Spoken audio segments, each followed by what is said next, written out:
Today, we are going to get into the new releases for the month of July. I bet you didn't think I was going to show up because I did a video the other day, but no, no, no. This is one of my favorite videos. So we are going to get into the new releases. I'm going to do something a little bit different, and I'll tell you about that in just a minute. My name is Raquel. This is where we come to celebrate and explore Black books. So let's get into it. So instead of reading the synopsis, I'm just going to tell you what I got from the synopsis. I'm going to put the books, the name of the books and the authors in the description box. So if you want to go and read the description, you can read it there. But anyways, so book number 1 is called With a Baby on Her Back. It is by Suzette D. Harrison. It is historical fiction. It comes out on July 13th. So this book is set in 2 separate time periods. It's in Mississippi, 1848, and it's also current day Texas. So starting in Mississippi in 1848, there is an enslaved midwife whose name is Zany, and she is forced to walk with her children. She has a baby on her back and she has 2 little ones, and she has to walk 2,000 miles. Now, if you've ever read Let Us Descend by Jasmine Ward, then you have a picture of that in your mind. Excruciating. Before I read before I read Jasmine Ward's Let Us Descend, it had never crossed my mind, although I had heard, they walk, and, certain things, certain movie you see, you kind of just see them walking away or whatever.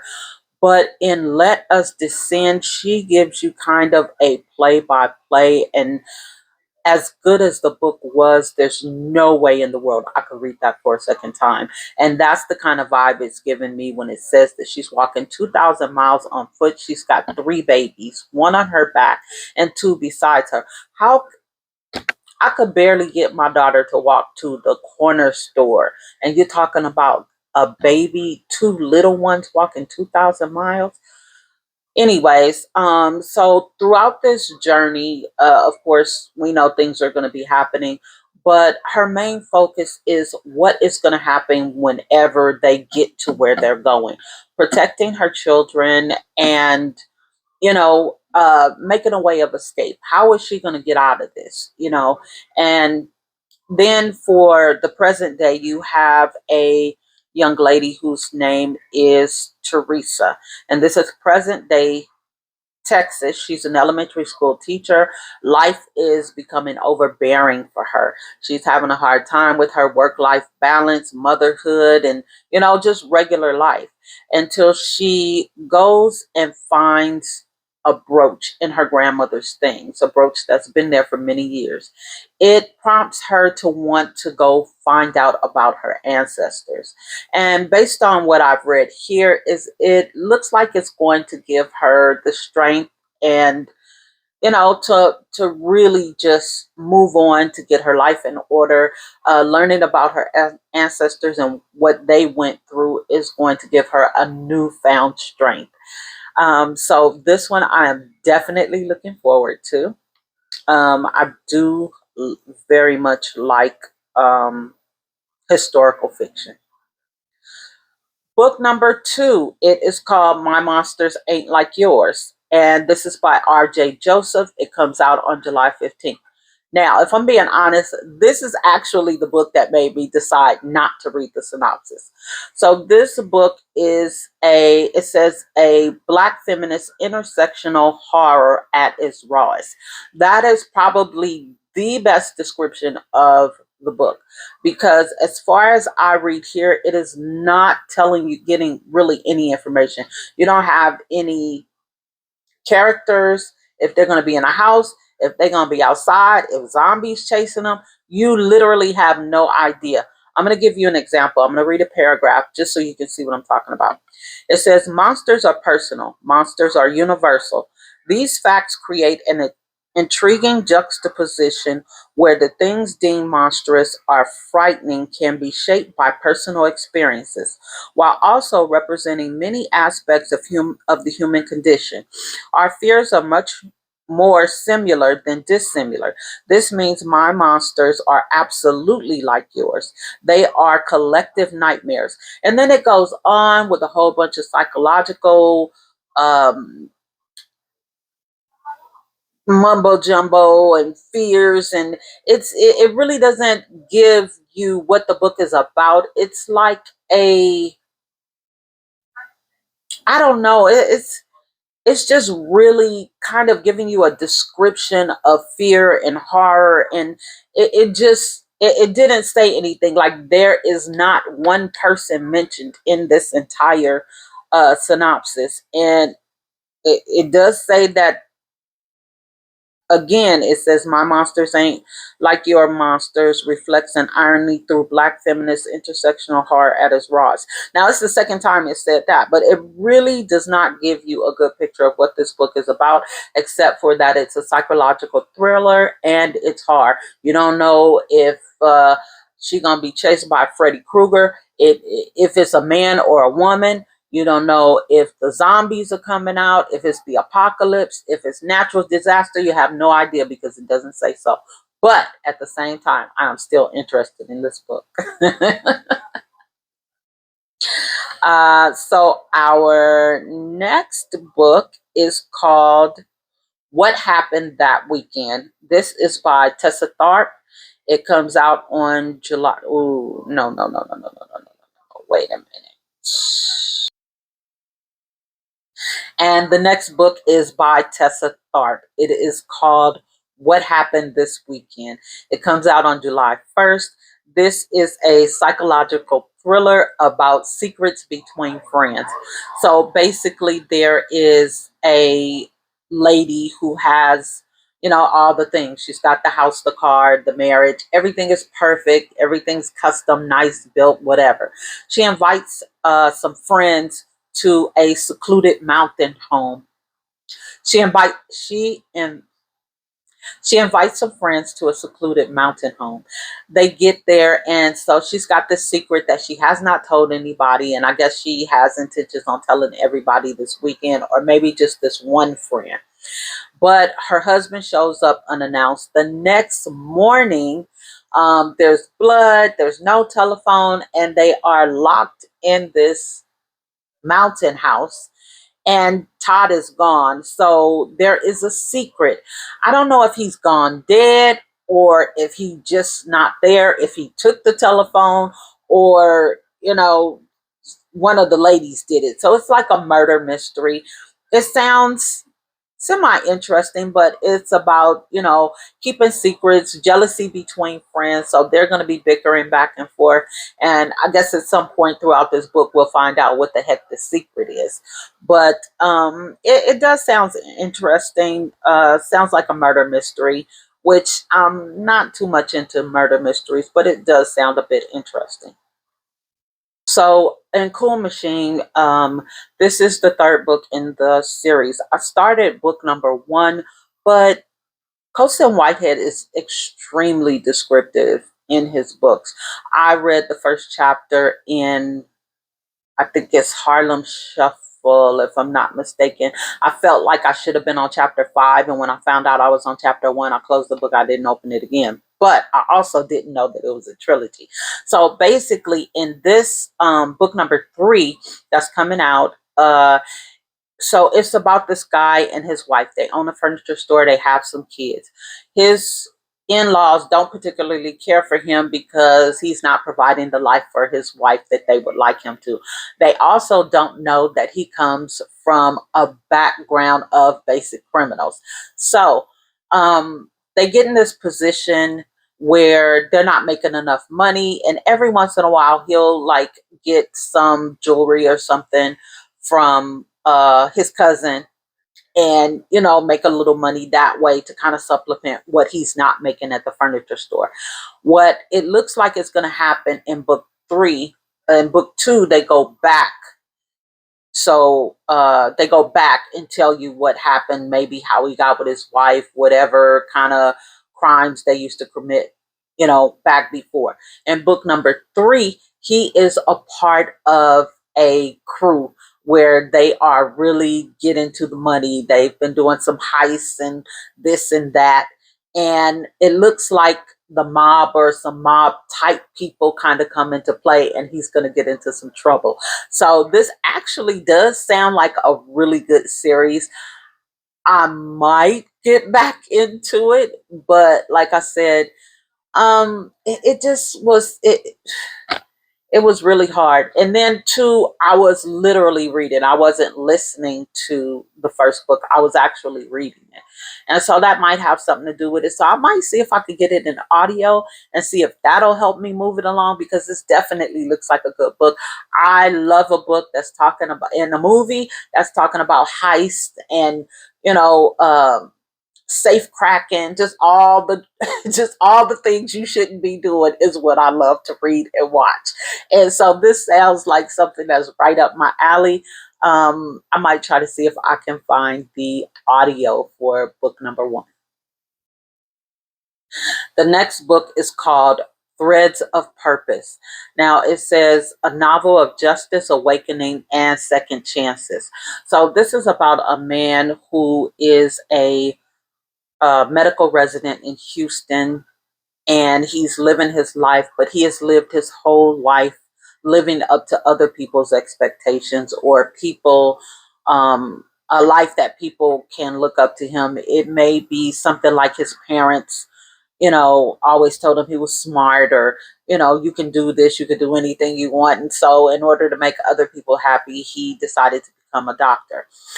But one particular day, he winds up in the middle of a capital murder. Now, what that means, I don't exactly know. It sounds like either he may be accused of killing somebody that he did not kill, but either way it goes, he's in the middle of being in this capital murder. And it also said that he's being defined by the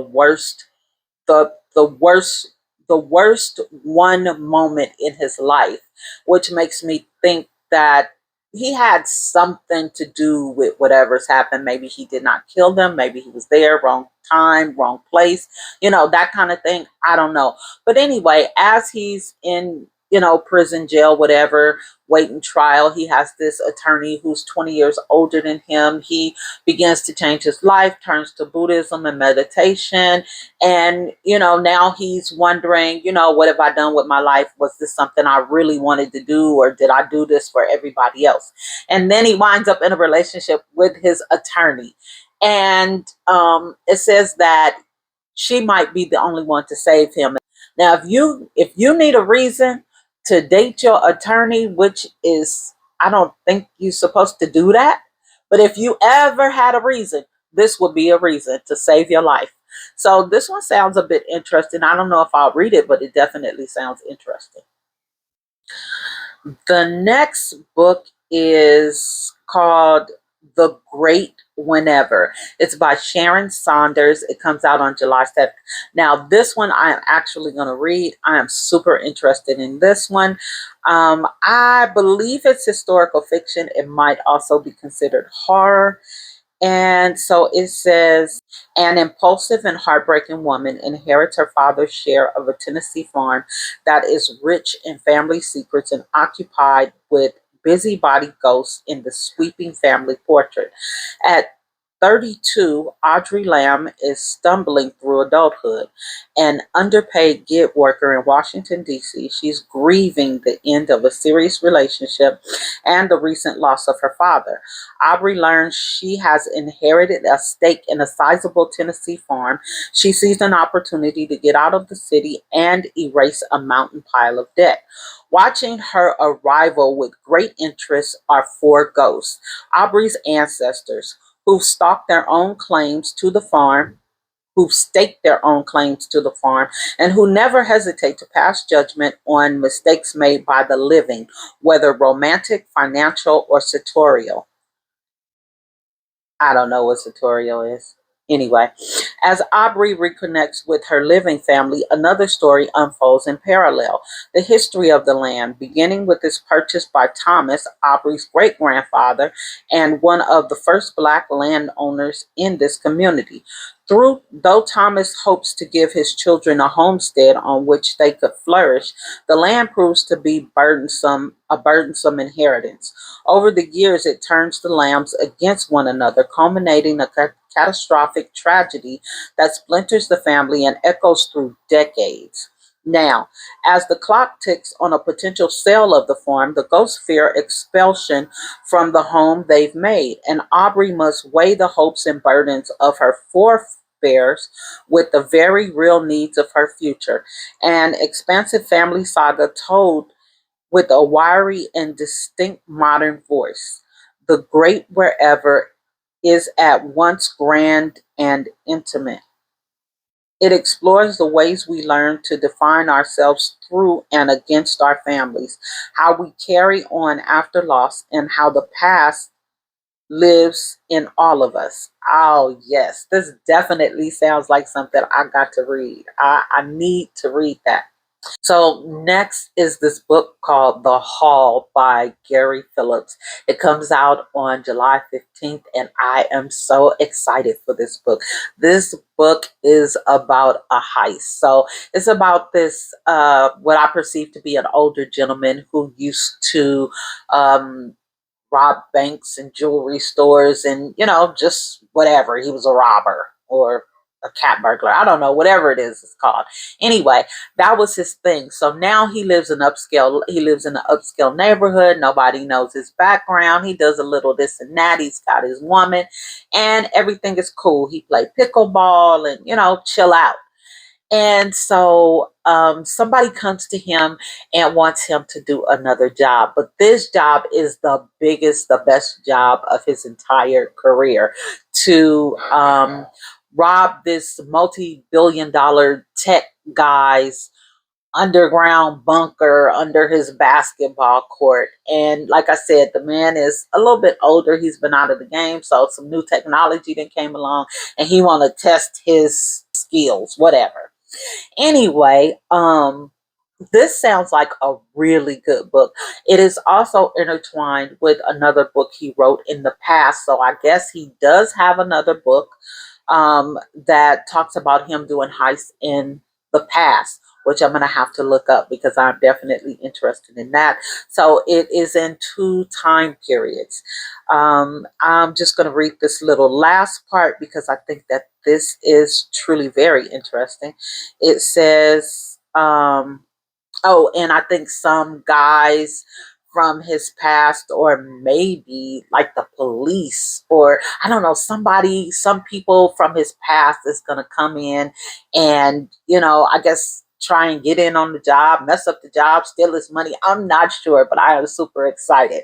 But I do want to read this little last couple sentences of the synopsis. It says, interwoven with flashbacks of O'Connor's coming of age as an orphan in Los Angeles, this post-pounding story is both an homage to Donald Westlake Parker's series and a rich portrait of a morally gray thief at a crossroads. So that there is, like, for me, that's enough to make me want to read it. But yeah, I'm super excited about that one. Okay, and the next one is called Runner. It is by Ashton Lattimore. It comes out on July 28th, and oh my God, I have to read this one. It sounds so exciting to me. It says Martha's Vineyard, 1923. A sea The sea was the gift that kept on giving to Lena Jamerson's father, Earl, a fisherman turned successful rum runner who built up a small fortune smuggling liquor from offshore ships to thirsty customers back on the island. But when Earl and his entire crew are lost in a mysterious shipwreck that some whisper was no accident, his loved ones are left reeling and penniless, and Lena, who'd been on the cusp of a college career in Boston, sees her future slipping away. Desperate to save her family as well as her own hopes of escaping their small town, Lena decides to take over Earl's running business. For a crew, she ropes in Walter, her roguish big brother who leans too hard on the bottle, Sam, her steadfast local boyfriend who wants to keep her tethered to shore, and Dee, a glamorous young woman from Boston who is summering in the vineyard and offers Lena a glimpse of the future that she still wants for herself and who's keeping her own explosive secret. The foursome embarks on a journey from a quaint, colorful street of Oak Bluffs through uh, Grandland, Boston to jazz-filled clubs of Harlem during its Renaissance, all in search of quick money and the truth about the shipwreck. But as Barry's secret rise to the surface and the temptations of the glittering underworld pull Lena in deeper, everything she fought to protect soon hangs in the balance. Her heart, her family, and her peace in a world that's quick to condemn women who dare to want more. This also sounds very good to me. Even this little thing up here where it talks about, um, it says that it was beautifully written, set against the backdrop of prohibition and the rich history of the Black community in Martha's Vineyard. So, and it also says that it's kind of similar to What Happened to Kitty Carr. Now, I've never read What Happened to Kitty Carr, and I didn't see the movie either. I don't know who Kitty Carr was, don't care. But this book sounds really good to me. And then we have a book on Kindle Unlimited. It's called Into the Spotlight. It is by Manika, Guerier, if that's how you pronounce it. It comes out on July 28th.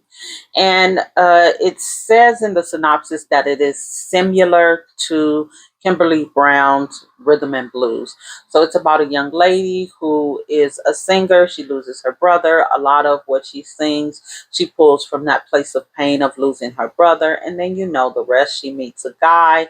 They get together, they break up or live happily ever after. She meets this guy. The guy, he was trying to get into the music business. Somehow he didn't make it. And now he's like a security guard or something. And they, meet eye to eye. There's something familiar about him. I'm wondering if the guy's going to be her brother, because I don't know if her brother died or he disappeared. Or if this guy is going to be, a boyfriend or a friend of her brother. I don't know, whatever the familiar thing is she sees in his eyes. So the fact that it's a book that is, I like the books that are in the music industry. Let me know if any of these books were of any interest to you. Don't forget to like, comment, share, and subscribe. Until next time, see you soon.